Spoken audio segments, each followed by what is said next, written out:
Guess what, guys? Guess what? I'm flipping it on them. I'm doing a whiskey review today. BC's whiskey review, BC's liquor review, BC's liquor review. Oh man, I'm doing a whiskey review. And today I'm doing an Ardbeg 10-year-old whiskey review today, yo. So here it is. And man, I've been wanting to do this one for quite some time, man. You know, when I first started doing this channel, man, there were certain things that I wanted to hit as far as, doing reviews on. And this was definitely one of them. And I'm sure in later episodes, when I get to the episodes that I wanted to hit, I'll let you know that's one of them. But like I said, I wanted to try some things and whatnot. And you know what? I've been wanting to do this one for a while. And I've always heard about this brand of single malt whiskey from the Isle. And from what I understand, it's a 46 APV. And, you know, that's not a bad thing. You know, it's a single malt scotch from Isles. And I've had one other single malt scotch, which is the Critchfield 15-year-old. Okay, I got that up in the cupboard, but when I bought it, it was 15-year-old. I've had it for so long. It's about 19, 20-year-old now, but that's a different story for a different day. Today we're talking about this guy right here. Okay, and from what I understand, this company's kind of fell through some hard times in the 80s and 90s. And then, like in the mid-90s, it kind of started picking up for them. And, you know, hey, what can I say? If it didn't, we wouldn't be here talking about it now. And, you know, so let's get to it, guys. You can smell that peat on this, man. God, it's real peaty, man. I swear. And, you know, what the peat is it's like the moss and stuff over there in Ireland. It's what they kind of use to give it that smokiness to the alcohol here, you know. And if you ain't used to it strong, man, you might not like this one.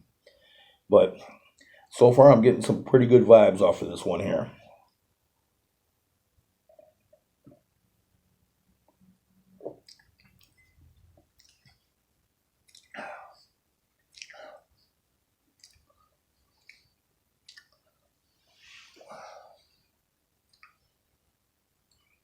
It does burn,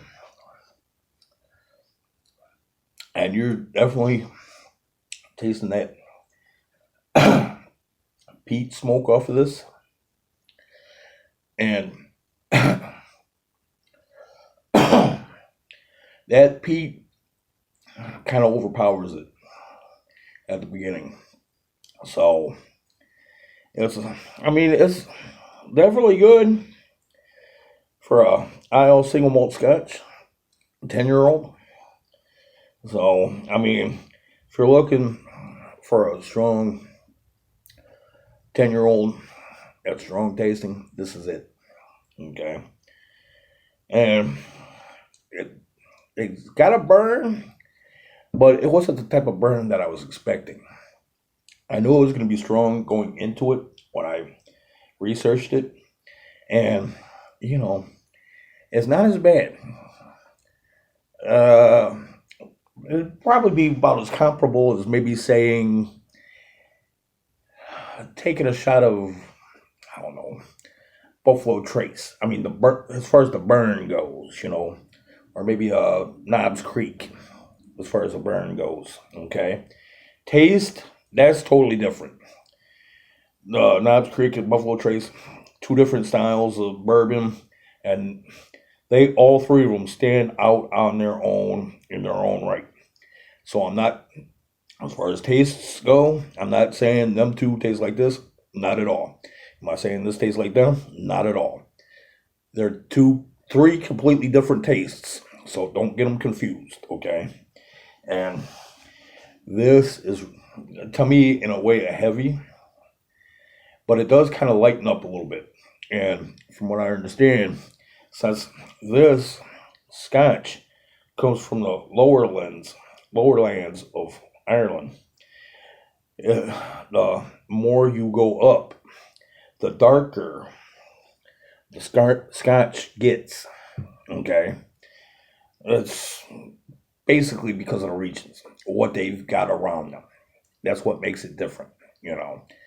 Way back when they were making their scotches, guys down south used what they had around them, which is why we've got the light clear scotch here.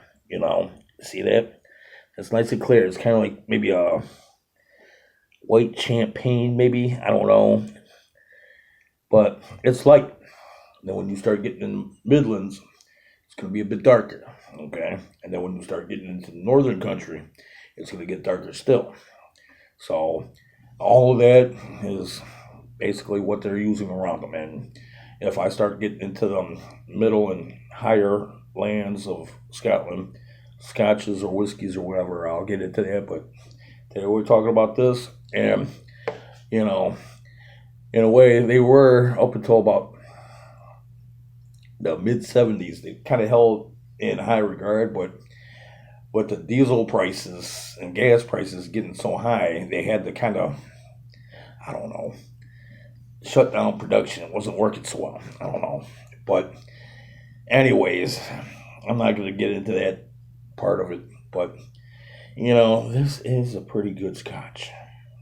Single malt scotch from the Isles. So, getting some bitter notes, getting a little sweetness off the back end of it. But, hold on. Let me double check.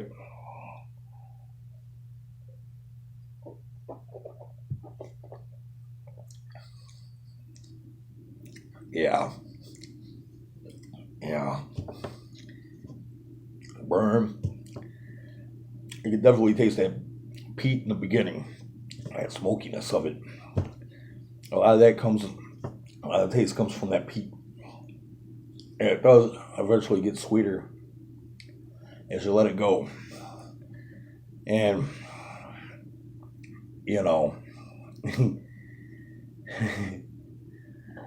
it's a really good scotch. I mean, if you're not into scotches,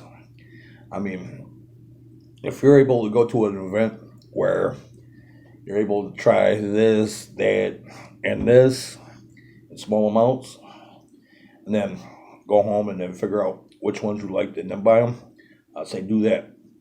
But if you're not into like really strong, now this is heavy. This one's heavy. And, I wouldn't suggest buying the bottle this big. Now, if they had like a pint or a sample pack of these guys, I'd say go with it because you might not like it. Okay, so again, if you are into single malt scotches, I'd say go with this. It's a good scotch. So, giving it a high thumbs up. I'm really enjoying it. And the day I'm recording this is a Tuesday, if I'm not mistaken. I think it's the 19th of May. And you know what? Today, I'm going to record another video on a beer review. So, you guys are getting a twofer on Tuesday. Alright, so I'll post this one. And then later on today, I'll post my beer review. Okay? So, be cool with each other, man. Drink responsibly. And don't do nothing stupid. Alright? Peace out, brother, man. See you next time on the BC's Beer Reviews. Or in this case, BC's Whiskey Reviews. Alright, check you out later, man.